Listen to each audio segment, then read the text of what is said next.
Bueno, buenos días a todos ustedes. El día de hoy vamos a platicar sobre vigilancia epidemiológica en la atención de desastres.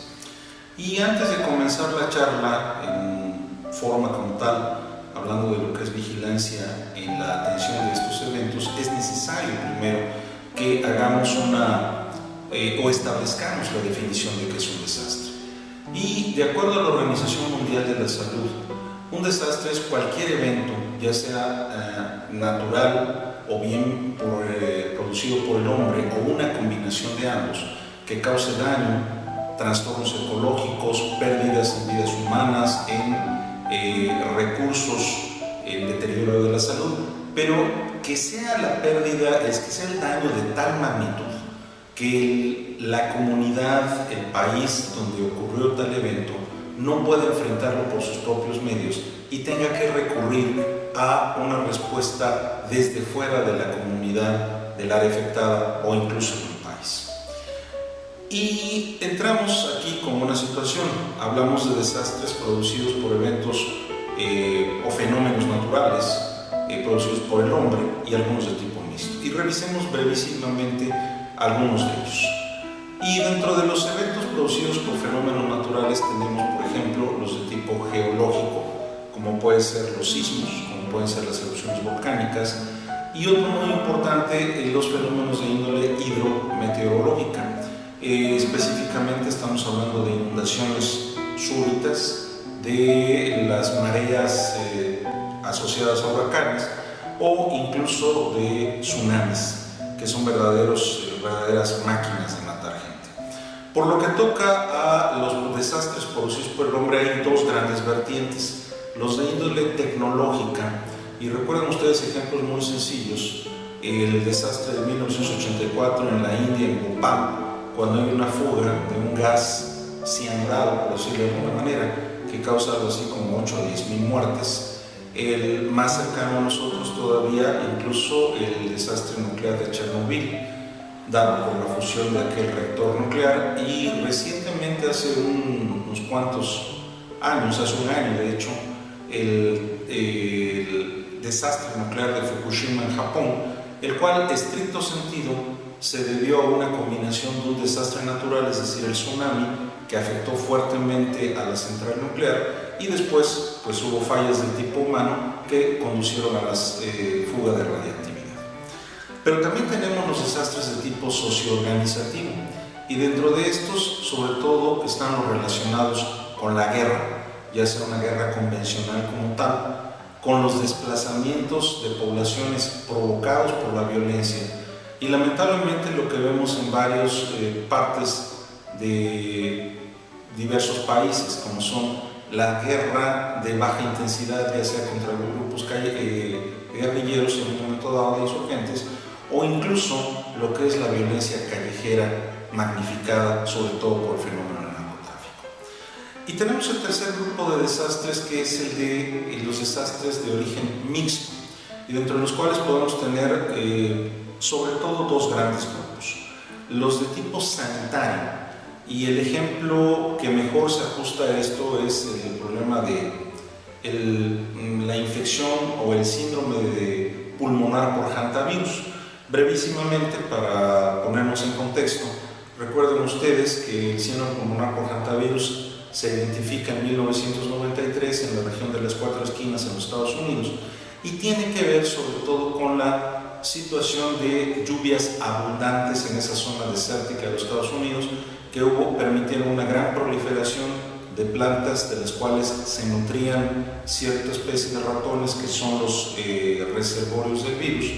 Y estos ratones entran en contacto con la población humana al orinar dentro de las casas de las personas. En la orina va el virus, esta orina se seca, las personas limpian su casa, aerosolizan esa orina, inhalan el virus y se provoca el síndrome pulmonar por hantavirus. Y vean ustedes cómo aquí está la combinación de eventos naturales junto con el propio ser humano. Y otro tipo de eventos son los ecológicos, dados aquí sí por la acción directamente del ser humano sobre la naturaleza. Ejemplos tenemos las deforestaciones que se dan en muchísimas partes del mundo, Brasil, México incluido, o incluso las desertificaciones. Lugares donde antaño había mares, como el caso del mar de Aral en la antigua Unión Soviética, hoy son de desiertos gigantescos porque se drenó a esos mares, y en donde había ahora pesquerías no hay más que un desierto salado.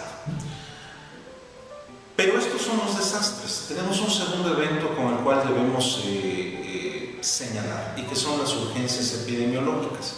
Y definimos como una urgencia epidemiológica a cualquier enfermedad o cualquier condición, vamos a ver un momento cuál, pero que cualquiera de ellas tengan, en el caso de las enfermedades, gran potencial de transmisión que cause daños importantes a la salud comunitaria, ya sea en cuanto al número de enfermos, en cuanto al número de fallecidos o en cuanto a las implicaciones de índole social, política o económica. Y hablando de condiciones, pues prácticamente estamos hablando de situaciones de temperaturas extremas, como pueden ser heladas, ventiscas, o por el contrario, ondas de calor enorme, o bien condiciones como desplazamientos poblacionales dados por fenómenos o por desastres provocados por fenómenos naturales o por violencia. Todo esto finalmente va a conllevar riesgos a la salud comunitaria. Vale la pena hacer alguna reflexión al respecto. Se podría pensar que un desastre y una urgencia epidemiológica son sinónimos, y no hay tal. Puede ser perfectamente que haya urgencias epidemiológicas que no sean desastres y haya desastres que no son urgencias. En el segundo caso, es decir, los desastres que no son urgencias, tenemos por ejemplo la presencia de explosiones o incendios que sí representan un daño severo, pero no conllevan una afectación transmisible. Sin embargo, un desastre per se puede condicionar una urgencia epidemiológica, y vamos a verlo, pero también la contra. Una urgencia epidemiológica puede volverse perfectamente un desastre. ¿Por qué? Sobre todo por tres elementos. La falta de coordinación entre las agencias o instituciones de salud que deben proporcionar la atención, la nula o baja preparación de los servicios de apoyo a la comunidad, y nos referimos a servicios médicos, vigilancia epidemiológica, laboratorio de salud pública, promoción de la salud, verificación de riesgos sanitarios, y tercero, la falta de insumos. Y de esto tenemos un montón de ejemplos. Basta señalar que la epidemia de influenza H1N1 que ocurrió en México en 2009, de ser una urgencia epidemiológica se convirtió en un desastre precisamente por estos tres eventos que estamos hablando: falta de organización, impreparación y en muy poca medida la carencia de insumos en muchas ocasiones. Y lo que mencionamos, que sobre los desastres puede haber urgencias epidemiológicas, sí. Rápidamente, pues hay varios ejemplos que señalaremos. En 1994, a raíz de la guerra civil en Ruanda, hay un gran desplazamiento. Cerca de 2 millones de personas se desplazan a la región de los Grandes Lagos, y dadas las pésimas condiciones, la falta de agua de buena calidad para uso y consumo humano, la falta de un sistema o de condiciones para la eliminación sanitaria de excretas humanas, se ocasiona un brote de cólera que causó más o menos 40.000 muertos. Un ejemplo de cómo sobre un desastre, la guerra, se da una urgencia epidemiológica. Más cercano a nosotros, en 1995 y 94, nos impacta en México 2 huracanes, Opal y Roxanne, en los estados de Tabasco y Campeche, e independientemente de los destrozos causados por esos fenómenos hidrometeorológicos, posterior a ello se presentan brotes de cólera, es decir, sobre esta área en la cual había la circulación del vivión, la disrupción de los servicios de agua, de drenaje, favoreció o precipitó la aparición de brotes. Y tenemos más ejemplos, como los brotes de cólera que ocurrieron después del paso de Micha en la República de Guatemala, y en el año 2000, derivado de la guerra en Yugoslavia, la ocurrencia de brotes de borreliosis, de tularemia en Kosovo. Ahora bien, revisando rápidamente y antes de entrar en materia de vigilancia epidemiológica, veamos cuál es el impacto de los desastres en salud pública. Pero antes de entrar como tal, debemos recordar 2 premisas. Primero, que la salud pública se va a ver impactada por un desastre en función de 2 eventos o de 2 condiciones. Primero, la amenaza real que representa el evento. El ejemplo, se me ocurre, por ejemplo, un huracán, que puede ser de categoría 1 a categoría 5, y ya per se representa una amenaza. Pero el segundo factor es la vulnerabilidad de la población. Si ese huracán, o incluso una tormenta tropical, que es mucho más leve, impacta en una región donde la vivienda es precaria, donde hay posibilidad de mareas elevadas, donde los habitantes no tienen la posibilidad de emigrar a zonas altas lo más pronto posible, es muy seguro que vaya a haber un impacto muy severo. Segundo punto, los propios desastres por sí tienen, por decirlo de alguna manera, un mayor o menor daño, y voy a tratar de explicarlo. En 1985, la ocurrencia del terremoto en Ciudad de México condicionó un gran número de muertos, un mayor número de heridos. Los últimos terremotos que se han dado en otras partes del mundo, por ejemplo China, en Irán, nos han demostrado que los terremotos pueden causar gran número de muertos y sobre todo muchos heridos que requieren atención de índole traumatológica. En cambio, los eventos hidrometeorológicos como inundaciones, mareas provocadas por huracanes y en especial tsunamis son verdaderos máquinas devastadoras. El tsunami del diciembre de 2004, del 26 de diciembre de 2004, causó más o menos 250.000 de muertos, pero en realidad muy pocos heridos. Está la violencia del evento que no deja oportunidad a que la gente pueda quedar herida, simplemente la aniquila. Y el tercer punto que habría que tomar en cuenta es que algunos de los efectos de los desastres son más bien amenazas potenciales que riesgos verdaderos para la salud. Y me explico. Por ejemplo, después de un desastre hidrometeorológico de la naturaleza que ustedes quieran, pueden presentarse fenómenos de migración poblacional, es decir, gente que busque refugio, asilados, gente que por alguna razón tenga que apiñarse, tenga que conglomerarse en áreas que no necesariamente sean las mejores para la subsistencia. Los desastres per se no producen brotes o epidemias, pero justamente el apiñamiento de la gente, la ruptura de los servicios básicos como agua, como drenaje, como electricidad, los cambios ecológicos como puede ser la proliferación de nichos para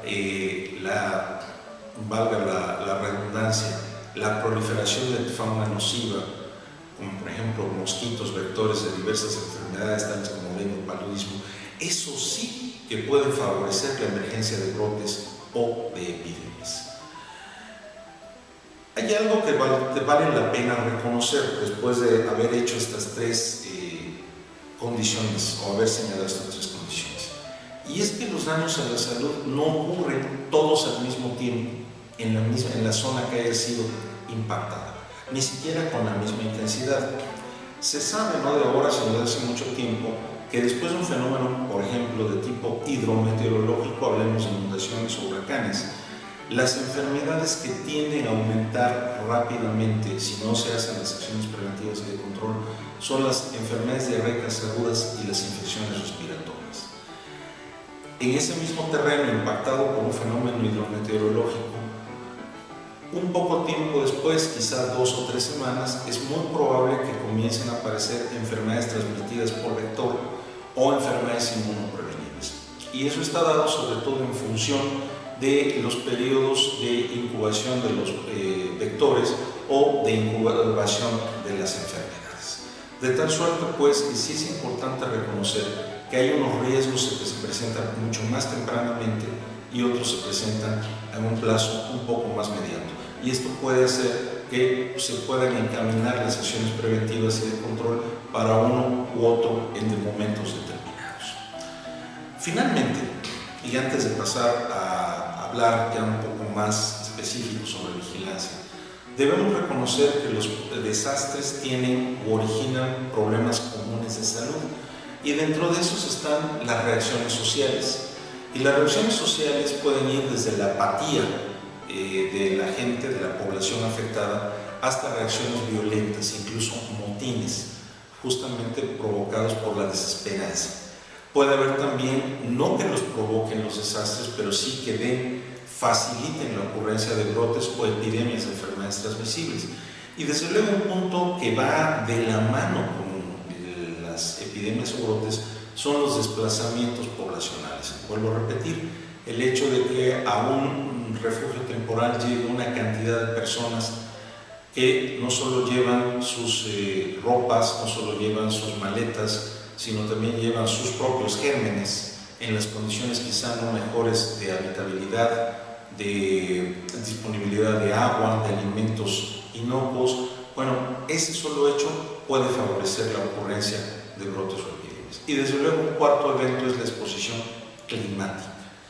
En 1988-89, después de la caída de la Unión Soviética, poco después, 91, quizá 92, se da un gran terremoto en Armenia y a partir de ese terremoto quedan miles de gentes expuestas justamente durante un invierno en el cual las temperaturas andaban por debajo de los 20 grados bajo cero. Entonces imagínense el riesgo para la salud. Pero hay otros eventos más también comunes a cualquier tipo de desastres.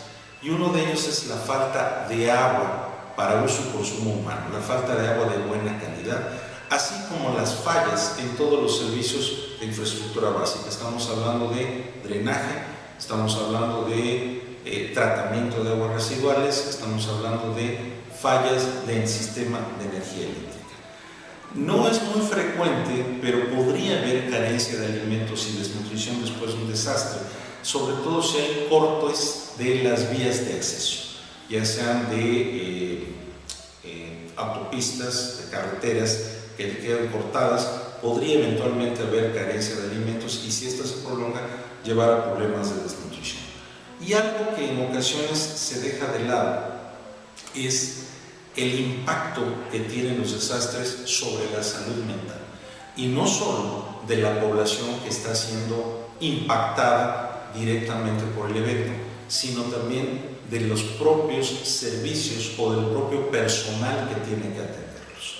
No es raro que haya personal que sufra dijéramos hablando, una ruptura total, un breakdown, hablando como dicen los sajones, en el cual simplemente quedan abrumados por la magnitud del evento, por lo que han tenido que hacer, que en lugar de convertirse o de ser una ayuda, se convierten en una carga más todavía. Y esto es algo que por lo menos en México poco realmente hemos trabajado. Por lo que pasa ya a cada desastre en su propia naturaleza, veremos que todos comparten ciertas características. Y una de esas características compartidas es el riesgo de brotes o epidemias. Ya se trate de sismos, de huracanes, de inundaciones súbitas, de inundaciones lentas, de deslizamientos de volcanes o de desastres producidos por el hombre, en todos existe el riesgo que haya brotes o epidemias. ¿De qué depende ese riesgo? Sobre todo de dos eventos: del hacinamiento poblacional y de los daños a la estructura sanitaria. ¿Quiere decir que lo único? No, repito, cada evento puede provocar, por ejemplo, muertos. Sin embargo, vuelvo a mencionar, terremotos y fenómenos hidrometeorológicos son grandes asesinos, mientras que las inundaciones lentas realmente es muy poco probable que causen gran número de muertes. Y en cambio, heridos graves, lo que son sismos, lo que son sobre todo sismos y quizá huracanes, pueden convertirse en grandes generadores de un buen número de heridos graves. En cambio, otros, como las inundaciones súbitas, realmente hay muy pocos heridos graves. Algunos otros aspectos que valdría la pena señalar es, por ejemplo, los daños a instalaciones de salud, concretamente centros de atención médica. Todos los fenómenos que hemos relatado pueden condicionarlos, dependiendo de los sitios donde se ubiquen estas instalaciones y el daño directo que hayan recibido. Y desde luego, muchos de ellos pueden causar daños a redes de agua, a redes de drenaje o al tendido cableado eléctrico. Nuestra plática, quizá hemos dado muchos prefacios antes de entrar en la materia principal, que es la vigilancia epidemiológica, pero conviene revisar un poco para tratar de dar una vista más integral de lo que se propone en la vigilancia epidemiológica en desastres. Y parte de ello es que revisemos algo de la mitología, y así lo digo como tal, relacionada con la atención a los daños a la salud por desastres.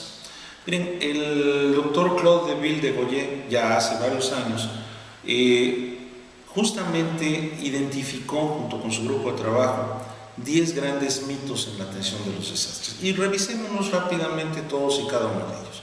El mito 1 es que para la atención de la población afectada por desastres se requiere de la participación del personal extranjero independientemente de la preparación de este. El segundo mito es que se necesita cualquier tipo de ayuda internacional y que además se necesita de inmediato. Un tercer mito es que después de un desastre es inevitable la ocurrencia de brotes, de epidemias, de plagas. El cuarto está relacionado a que los desastres sacan lo peor de la gente en cuanto a su respuesta social, y es decir, que se pueden presentar saqueos, amotinamientos, vandalismo. Hay un quinto mito en el cual nos dice que la población está tan afectada que no puede hacerse cargo de su propia supervivencia durante las primeras etapas del impacto del desastre. Pasemos ahora a revisar los otros 6 mitos siguientes. El sexto es muy interesante, al igual que los demás, y nos dice que los desastres son asesinos aleatorios. Veremos si esto es verdad o mentira. Un séptimo nos dice que la mejor alternativa para las víctimas de los desastres es ubicarlos en refugios temporales. El octavo es que siempre se requiere de ayuda alimentaria en los desastres naturales. Y el noveno va muy de la mano, y es que siempre, y repito, siempre vuelvo a marcar, se necesita ropa para la gente que ha sufrido el impacto de algún fenómeno. Y el décimo y último mito es que las cosas regresarán a la normalidad en esa población afectada en muy poco tiempo. Revisemos cada uno de ellos y vayamos tratando de desmontarlos, si ustedes me permiten la palabra, como tal. Y el primero nos decía que se requiere la participación o la ayuda de personal extranjero independientemente de la preparación de estos. Y la realidad es que no. Generalmente en los sitios afectados se cuenta con el personal médico, paramédico, que puede hacer las acciones necesarias. ¿En qué momento se requiere el personal extranjero? Únicamente cuando se necesite personal con ciertas habilidades y que no estén en el sitio, que no se disponga ese personal en el sitio, en la localidad, en la comunidad, en el país donde está haciendo el evento. Y el ejemplo lo vamos a dar con esto. En 1994, vuelvo a retomar el ejemplo de Goma, cuando se da el brote de cólera, que repito, mató algo así como 40,000 personas, lo que sobraba en la zona de los Grandes Lagos era personal de salud. Había gente de diferentes agencias, incluyendo CDC, y a pesar de la presencia de estas agencias, hubo el brote con los miles de muertos. ¿Qué fue lo que ocurrió? Pues que ninguno, es increíble, pero ninguno de los que estaban ahí metidos de las agencias de apoyo tenía experiencia en el manejo de las sales de hidratación. Se pretendía tratar todos los casos de cólera con soluciones intravenosas, de las cuales son mucho más caras, cuestan más trabajo poner, no son fáciles de manejar. Y el desconocimiento de eso y la falta de los insumos de las sales de hidratación oral condujo a que hubiera cientos de miles de casos, quizá millones de casos, e incluso, vuelvo a repetir, las decenas de miles de muertos de lo que hemos estado platicando. El segundo mito es que se requiere cualquier tipo de ayuda internacional y que se requiere de inmediato, lo cual tampoco es cierto, porque primero hay que hacer una evaluación basada en las condiciones reales. Y una vez que se tenga esta evaluación, se puede saber con exactitud o con más o menos precisión cuáles son los requerimientos que requiere o los que se necesitan para la atención de la población. En general, la mayor parte de las veces, las propias agencias gubernamentales, organizaciones no gubernamentales, in situ, pueden atender a la población. Y ejemplo lo tenemos. En el año, cuando el huracán Katrina golpea a Nueva Orleans, el gobierno de los Estados Unidos recibió, o más bien, cerca de 90 naciones ofrecieron apoyo al gobierno de los Estados Unidos y prácticamente se declinaron todas las ofertas. ¿Por qué? Porque las propias agencias gubernamentales norteamericanas, tanto federales como estatales, y de los propios condados, pudieron enfrentar el desastre. Realmente la ayuda fue muy poca. El tercer mito es que después de la aparición o de la ocurrencia de un desastre es inevitable la presencia de brotes de epidemias transmisibles. Y la realidad es que no. Las epidemias no ocurren por generación espontánea. Hemos ya repetido, y vale la pena nuevamente puntualizarlo, que se dan en función de las condiciones previas que existían antes de la ocurrencia del evento y sobre todo de los fenómenos de movilización de grandes grupos humanos y de los daños que hay a diferentes redes de infraestructura sanitaria, por ejemplo. ¿Y cómo se pueden prevenir los brotes y epidemias de enfermedades transmisibles? Las claves son varias: mejorar las condiciones sanitarias de las zonas afectadas, el implementar un adecuado sistema de vigilancia epidemiológica y el hacer una vigorosa campaña de promoción y educación para la salud llevada a la población y específicamente dirigida a materias de higiene y sanidad. Algo muy importante que se debe considerar, que si esto, lo que acabo de mencionar, mejorar las condiciones sanitarias, implementar un sistema de vigilancia, el promover medidas higiénicas, el educar a nuestra población en esas medidas higiénicas, si eso no se hace, entonces tengan por seguro que va a haber brotes o epidemias de cualquier enfermedad. El cuarto mito es el que los desastres sacan a relucir lo peor de la población. Y junto con esto unimos el quinto, y es que la población está tan afectada que no es capaz de empezar a reaccionar o de autoayudarse para superar estos eventos. Y miren ustedes, en 1985 quedó claramente demostrado que la propia población de Ciudad de México se lanzó a las calles a salvar, a rescatar gente debajo de los escombros. Es decir, no hubo vandalismo, no hubo como tal, puede haber hechos aislados, pero no fue un patrón de conducta como tal. Y además, incluso en zonas donde ha habido una devastación total, como puede ser el caso de los bombardeos atómicos en Hiroshima o Nagasaki, incluso ahí la población se logró organizar para comenzar a atenderse a sí misma. Es decir, creo que pueden quedar desmontados estos dos mitos como tal. Un sexto mito es de que los desastres son asesinos al azar o aleatorios, y la realidad es que no. Es que se van a golpear más duramente justamente a las personas más vulnerables, gente de escasos recursos socioeconómicos, niños, mujeres y sobre todo ancianos. Y un ejemplo excelente lo da nuevamente lo que ocurrió con Katrina allá en Nueva Orleans.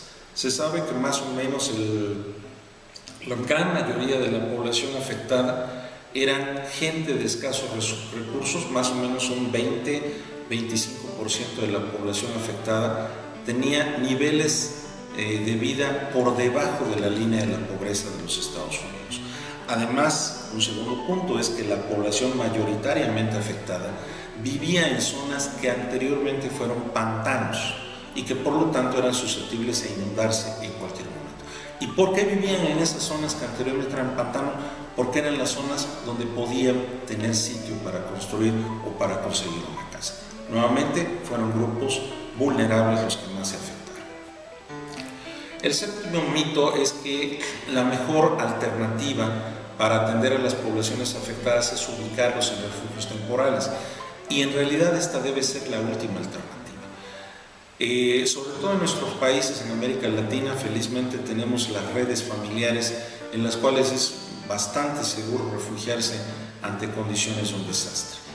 En otras naciones tenemos evidencias de estudios que se hicieron, y vuelvo a tomar nuevamente el ejemplo de Katrina porque es magnífico, en la cual las personas que fueron instaladas en refugios temporales, en primer lugar tuvieron que soportar malas condiciones de refugio, deficiencia en el abasto de agua, pero además el daño emocional fue tan grande que las tasas de suicidio en personas refugiadas durante el huracán Katrina se elevaron casi 14 veces por encima de la tasa que registraba la ciudad de Nueva Orleans, y los intentos de suicidio, que no llegaron a ser tales, se elevaron casi 80 veces. Entonces, de ahí que no es prudente llevar inmediatamente a la población a estos sitios.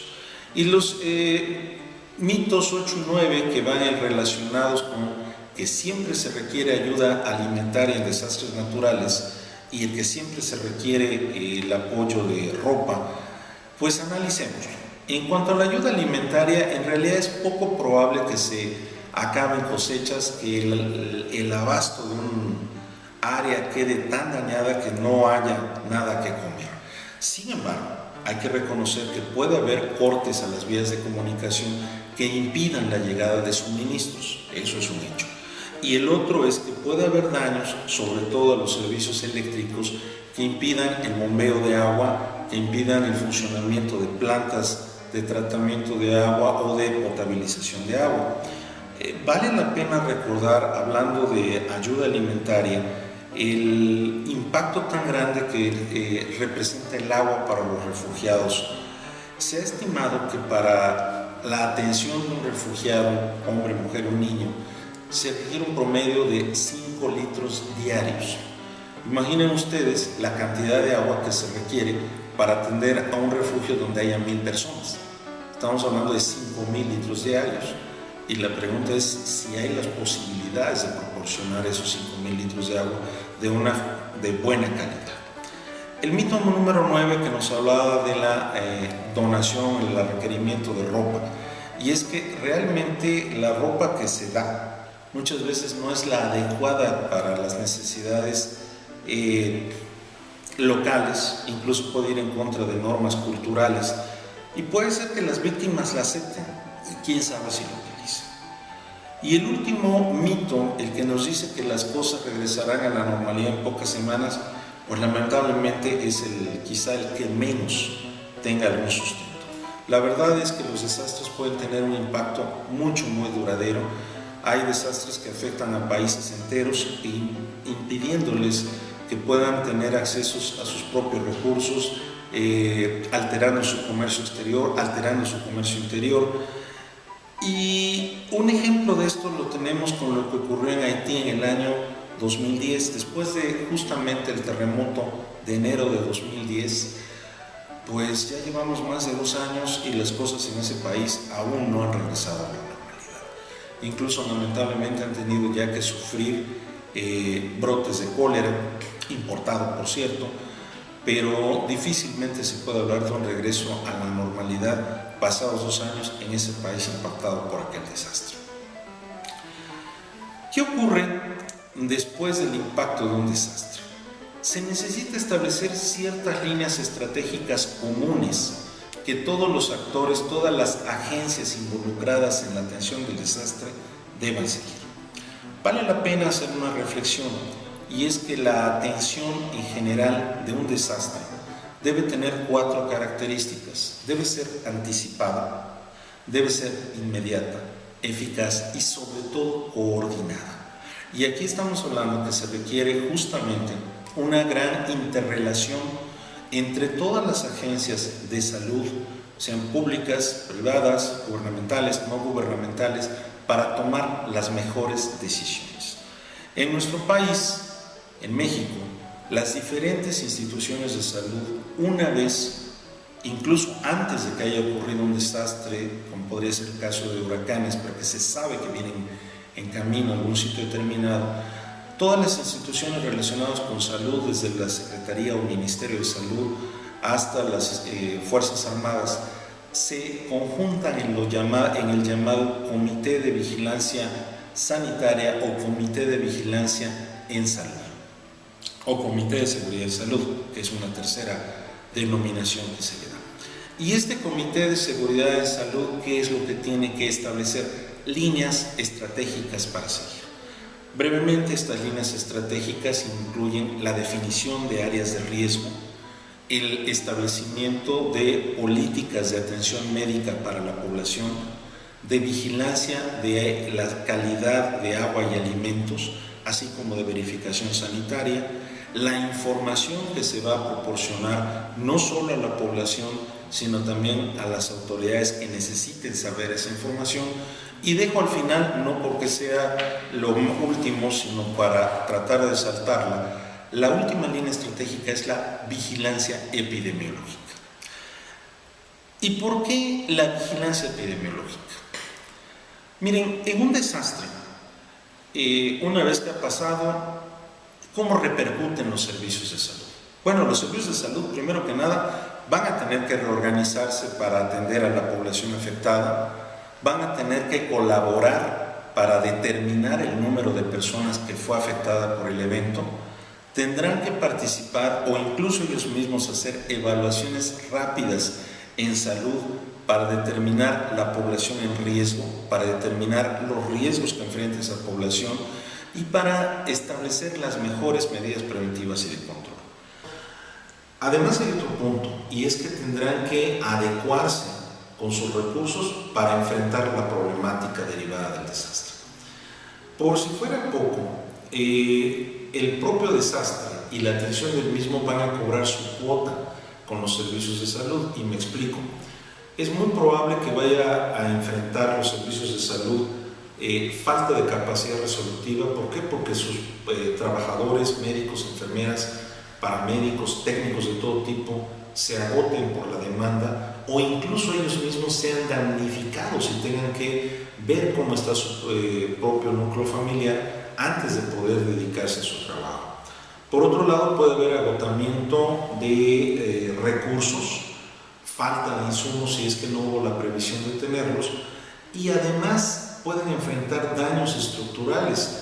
Recuerden ustedes, en 85 el Centro Médico Nacional, el Hospital General del Centro Médico Nacional en Ciudad de México sufrió tales daños que hubo necesidad de evacuar a toda la población alojada y a todos los enfermos.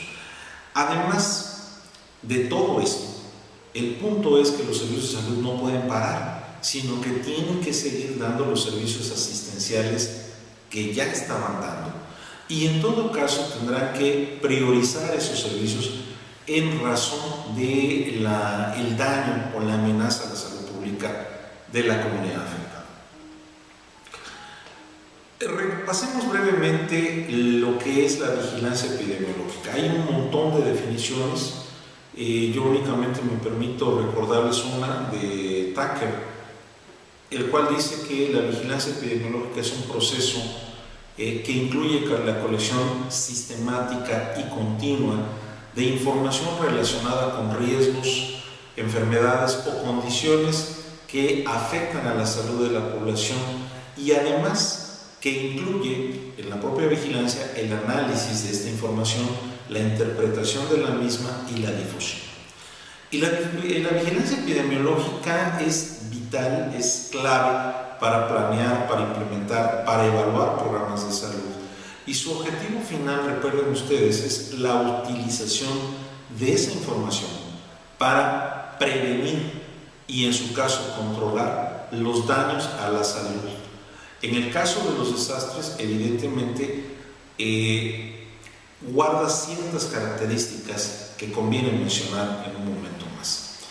En general, la vigilancia epidemiológica tiene 4 grandes elementos. El objeto de vigilancia, entendiendo como tal la enfermedad o la condición que vamos a vigilar. El órgano, por decirle de algún modo, aferente, que va a captar la información de ese objeto de vigilancia. Un tercer elemento es el centro de análisis, que es propiamente el quehacer de las áreas epidemiológicas, las cuales tendrán que analizar, interpretar y dar a conocer esa información a un órgano eferente, que no será otro más que los programas preventivos o de control que implementarán las medidas conducentes a reducir los riesgos y daños a la salud. En materia de desastres, la vigilancia epidemiológica debe descansar, a diferencia de la vigilancia epidemiológica, por ejemplo, en enfermedades crónicas o en otro tipo de padecimientos. La vigilancia en desastres debe captar información lo más sencilla pero completa. Parece una paradoja, pero no lo es. Es decir, debemos tener, nuestro sistema de vigilancia debe tener la capacidad de extraer la información más esencial que nos permita hacer el análisis lo más completo posible. ¿Para qué? Para poder tener una información sólida, sobre la cual establecer las medidas preventivas y de control. Pero además hay otras características, y es que la vigilancia epidemiológica en desastres debe ser prácticamente casi instantánea, es decir, minuto a minuto tiene que estarse recolectando, o por lo menos día a día. ¿Por qué? Porque las condiciones de salud son tan cambiantes que literalmente pueden presentarse cambios totales en la salud en cuestión de unas cuantas horas. Un ejemplo lo tenemos en 1997 en el huracán Paulina, en uno de los albergues o refugios temporales. Alrededor de las 2 de la tarde comenzamos a identificar la presencia de casos de diarrea. En ese momento se hace la investigación, viendo cómo está la consulta diaria que se estaba dando, y nos damos cuenta que a partir de la mañana el número o la proporción de consultas por diarrea estaba considerablemente superior a lo que había ocurrido el día anterior. Se establece un operativo preventivo y de control, logramos evitar mayores daños, y finalmente, a partir de las tomas de muestras de materia fecal que hicimos de los casos, identificamos la presencia de vibrio colérico. Si esto se hubiera demorado más, hubiéramos tenido un brote seguramente de cientos de casos dentro de ese refugio, cosa que pudimos evitar. Miren, un punto que ha venido a revolucionar para bien o para mal la vigilancia epidemiológica son toda la tecnología de la información, computadoras, sistemas de información, y lo que importa aquí, de qué modo nos pueden servir las computadoras, de qué modo nos sirven todas las nuevas tecnologías, pues meramente es para colectar la información. Su servidor siempre dice que la parte más importante de la computadora es la que se sienta frente al teclado. Esto quiere decir que el epidemiólogo es el que debe definir qué datos deben alimentar a su sistema.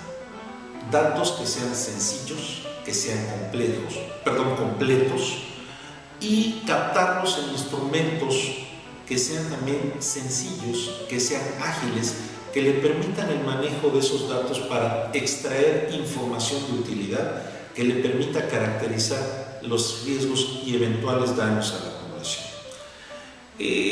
Repito, la información en cuestión de vigilancia epidemiológica en desastres debe ser exacta, debe tener un mínimo de calidad, debe ser sencilla, pero debe ser también oportuna. Y esto, que se oye muy sencillo, tiene su importancia sobre todo de cara a las restricciones que puede haber para enfrentar o para echar a andar un sistema de vigilancia.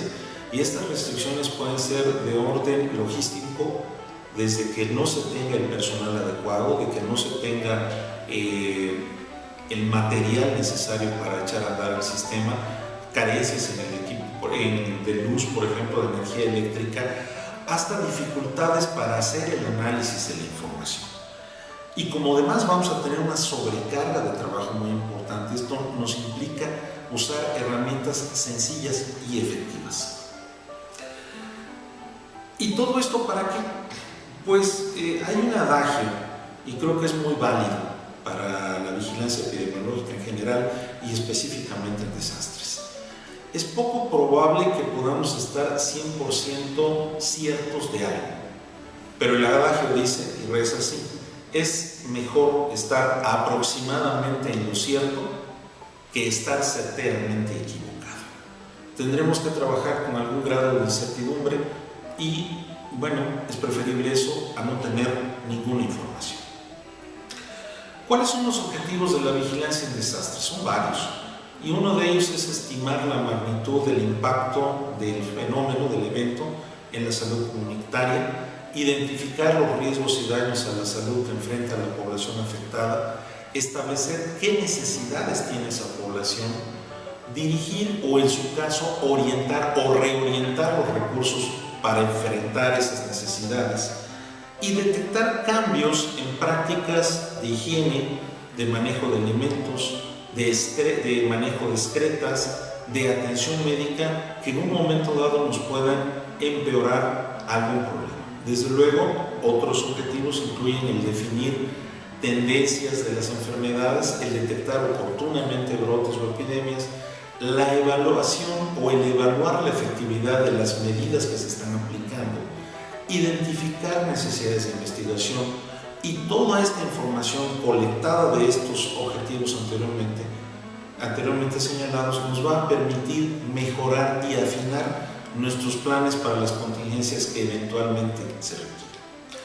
Y como dice el refrán chino, ¿no? Un gran viaje o un viaje de 1000 lis comienza con el primer paso. Y en vigilancia epidemiológica ese primer paso es tener cifras basales de movilidad, de mortalidad que nos permitan evaluar rápidamente los daños, los riesgos a la salud. Esta evaluación rápida implica el llegar a las zonas afectadas, el evaluar el tamaño y densidad de las comunidades afectadas, el darnos una idea de cuáles son las condiciones de seguridad para poder llegar, del transporte, de los recursos humanos y materiales que se necesiten y de los métodos que tenemos que recurrir para enfrentar el problema. Los objetivos de la evaluación rápida son básicamente 4. Evaluar la extensión del desastre, el riesgo de ocurrencia de brotes o epidemias de enfermedades transmisibles, el definir el tipo y la profundidad de las acciones preventivas y de control, planear la implementación de estas acciones y el informar no solo a las autoridades, sino también a la propia población en general. ¿Cómo obtener la información basal? Se vuelve importante revisar la información colectada por los sistemas.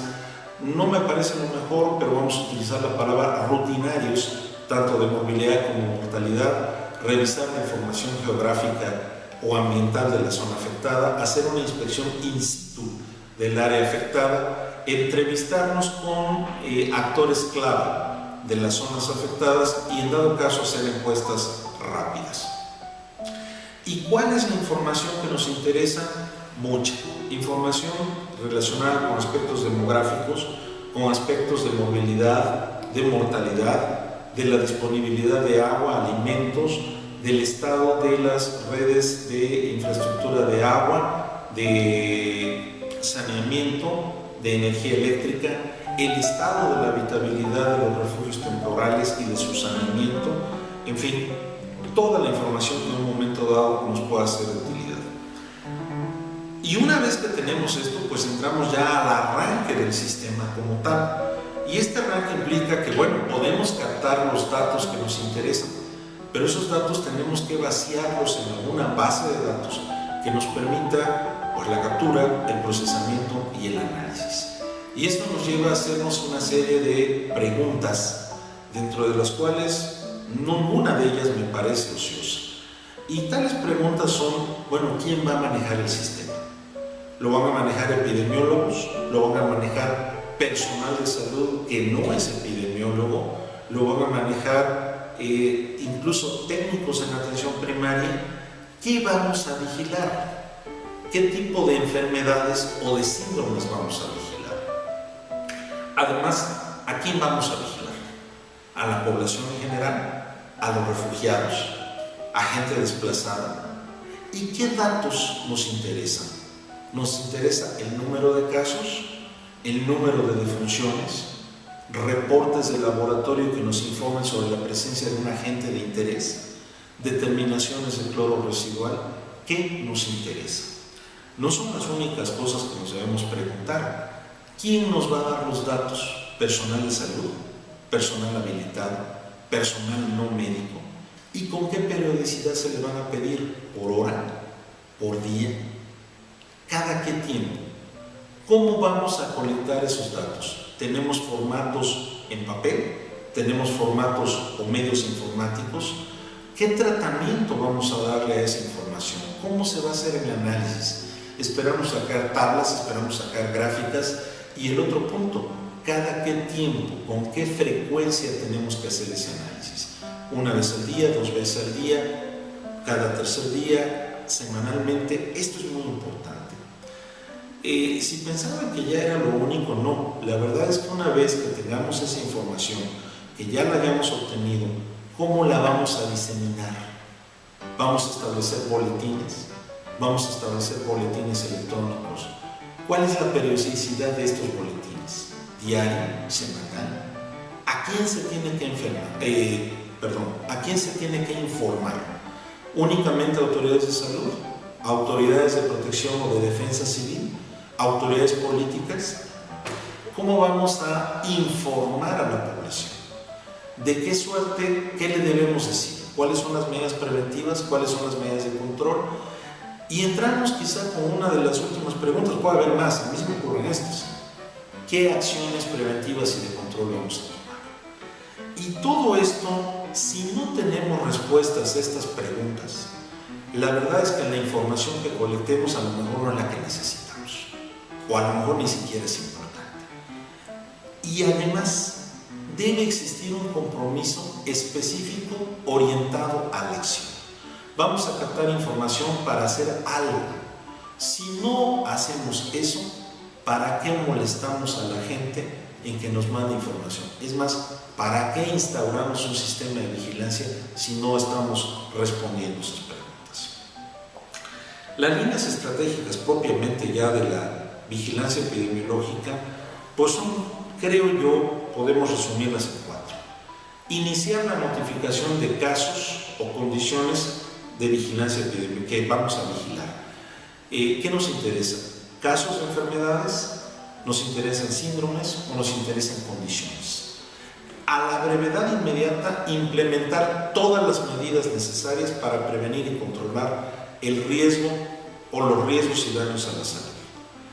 Tercero, investigar todas las notificaciones de brote, incluyendo los rumores, porque a veces pueden ser perfectamente verdaderos. E iniciar de inmediato, vuelvo a repetir, las acciones de prevención y control.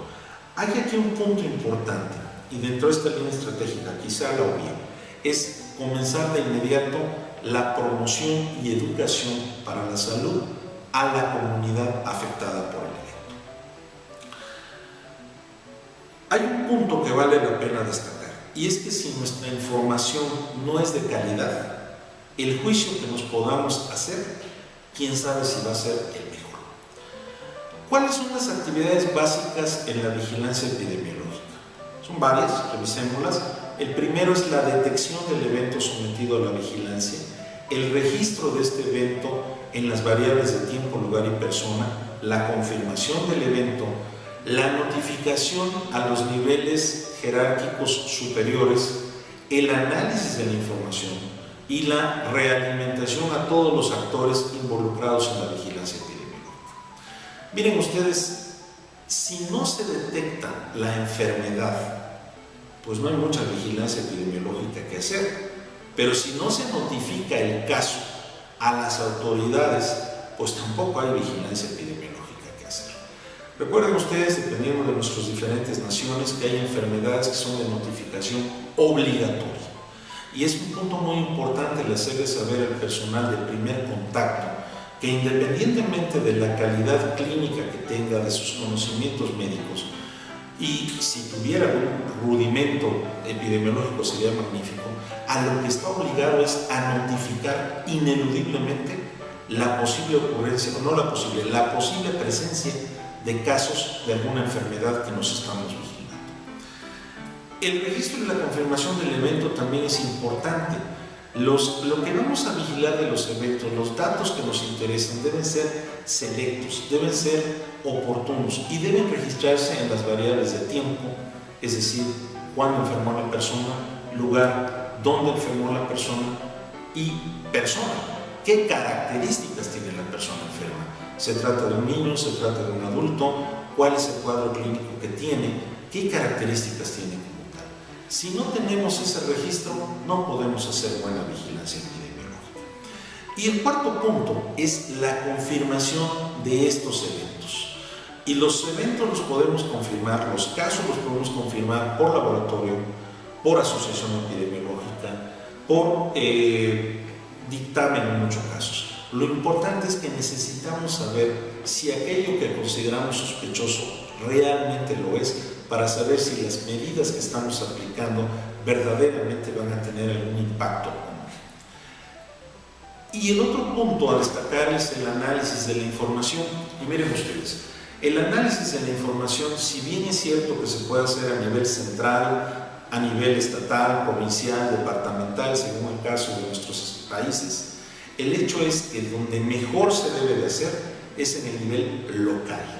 ¿Por qué? Porque el nivel local es el que tiene el problema, es el que tiene la información fresca. Y esto implica que el análisis en el nivel local debe hacerse de la forma más acuciosa, rápida y exacta posible, con la mayor calidad posible. Recuerden ustedes que, si bien es cierto que tenemos números, porque a fin de cuentas los datos los traducimos en números, esos números tendrán que recibir un tratamiento para que puedan ser interpretados y vaciados, ya sea en cuadros, en gráficas, en mapas. ¿Para qué? Para que entonces tengamos ya la información sólida sobre las cuales basar nuestras actividades de prevención y control. Y el último objetivo, o el último componente, no objetivo, componente de la vigilancia epidemiológica, es la realimentación a los demás actores. Y esto quiere decir que todos los que están involucrados en la vigilancia epidemiológica, desde el médico de primer contacto hasta la autoridad nacional, deben conocer cuál es el resultado de esa vigilancia epidemiológica. Si no lo sabe nuestro primer nivel o primer contacto, no sabe por qué está o tiene que hacer lo que le estamos pidiendo que haga. Y si nuestra autoridad no lo sabe, pues entonces los problemas vamos a ser nosotros, porque no tenemos forma de explicarle qué es lo que está ocurriendo. Recuerden ustedes que el desconocer la verdad es malo, el ocultarla es, por decirlo menos, criminal. ¿Qué características debe guardar la vigilancia epidemiológica de un desastre? Primero, debe ser una vigilancia sobre todo de ciertas enfermedades: infecciones respiratorias agudas, enfermedades diarreicas, dermatosis, enfermedades transmitidas por vectores, probablemente enfermedades inmunoprevenibles y en general cualquier enfermedad que tenga un alto potencial de diseminación. Y esto nos lleva a que se tenga que tener un enfoque sindromático. Es más fácil buscar síndromes que enfermedades. Cuando se busca enfermedad diarreica, estamos abarcando ahí muchísimas enfermedades, incluyendo cólera. Si buscamos síndrome febril hemorrágico agudo, incluimos una serie de enfermedades también, incluyendo dengue hemorrágico y leptospirosis. Vale la pena que reflexionemos que quizá el enfoque sindromático, más que estrictamente el dedicado a la identificación de un caso, de una enfermedad específica, es el que debería llevarse a cabo. Y desde luego la información que se obtenga tiene que colectarse, tiene que tabularse de toda la... ¿Cuál sería aquí nuestras fuentes de información? Primero, las consultas. ¿Cuáles son las causas de consulta que estamos viendo no solo en nuestros centros de atención médica, sino también en los refugios temporales e incluso en la visita que se pudiera estar dando casa a casa en las comunidades? Pero además, eso es la morbilidad, también nos interesa la mortalidad, de qué se están muriendo las personas, porque puede ser perfectamente que estén falleciendo por alguna enfermedad de índole transmisible. Y la vigilancia epidemiológica, y ya lo había esbozado anteriormente, tenemos que hacerla en los refugios temporales o albergues, en la población que está ubicada ahí. En México hemos tenido la estrategia de instalar módulos comunitarios. Me explico. Implica el sacar al personal de salud del centro de atención y ubicarlo extramuros, de tal suerte que se facilite el acceso de las personas a la atención médica, ya sea en una plaza, ya sea en cualquier sitio exprofeso. Desde luego también tenemos que hacer vigilancia epidemiológica en unidades de salud y en comunidad, buscando datos de movilidad y, en su caso, de mortalidad. ¿Y qué acciones se desarrollan en la vigilancia epidemiológica? Hay muchas, menciono algunas: el censo poblacional, sobre todo en la visita casa a casa, la búsqueda activa de casos de alguna enfermedad o síndrome o de defunciones si fuera el caso, la toma de muestras, la administración de tratamientos y dos puntos muy importantes: la cartografía epidemiológica y ahora hay una enorme cantidad de herramientas informáticas que la favorecen, el análisis de la información y al final, pero no menos importante, la educación para la salud, el fomento sanitario y el saneamiento básico. Y repito, la educación para la salud y la promoción de la salud hacia la comunidad va a ser en buena medida lo que nos evite la ocurrencia de brotes o epidemias de enfermedades transmisibles. Dentro de la vigilancia epidemiológica, que ha sido el tema de esta charla, hay un montón de actores involucrados, actores que van desde el médico de primer contacto hasta personal de laboratorio, personal del área de estadística, autoridades, responsables de programas, y si uno de ellos en esa, vamos a decir, consideren a cada uno de ellos eslabones de una cadena, si uno de esos eslabones se rompe toda la vigilancia epidemiológica, lo cual pone de relevancia la importancia que tienen todos los actores involucrados en la vigilancia epidemiológica.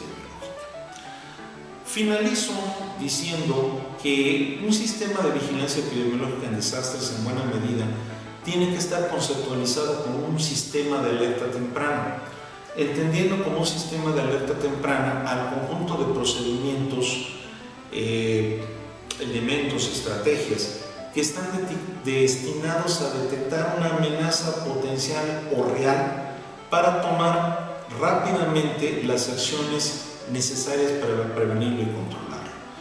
Y en el caso específico, y tomo el ejemplo de lo que hacemos en México, específicamente con enfermedad diarreica, ante un caso o defunciones de enfermedades diarreicas, la información de ese caso o de esa defunción esperamos que sea captada por personal médico o paramédico, y este personal tendrá que notificar esa información, enviarla a las áreas de epidemiología para que allí se analice y se difunda esa información a todos los elementos o todos los actores que deban saberlo. Estamos hablando que sí, estadística es uno de ellos, pero puede ser también las autoridades de salud, las autoridades de los sistemas de saneamiento de agua, que sepan qué está ocurriendo. ¿Para qué?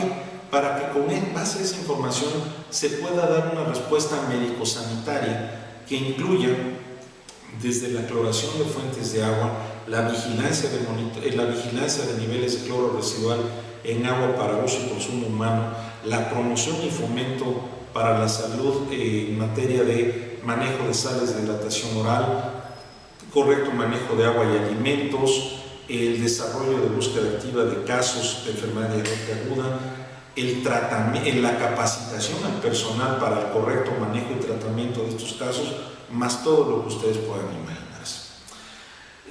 A final de cuentas, la vigilancia epidemiológica en desastres, creo que podríamos hacer algún pequeño resumen.